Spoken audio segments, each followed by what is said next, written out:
महादेव मंदिरामध्ये रांगोळी रेखाटण्यासाठी सकाळची तुम्ही पाहू शकता आजूबाजूला किती प्रचंड शांतता आहे।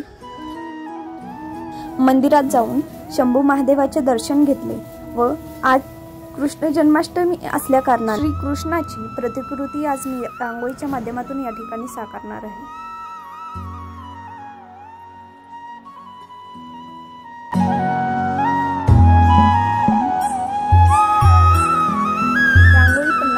काढून पूर्ण झाली तोवरच एक माकड मंदिरामध्ये शिरलं।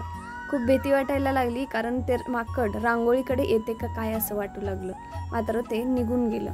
त्यानंतर मी परत माझी रांगोळी कंटिन्यू केली।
अशा रीतीने आज श्रीकृष्ण जन्माष्टमीची माझी ही रांगोळी काढून पूर्ण झालेली आहे।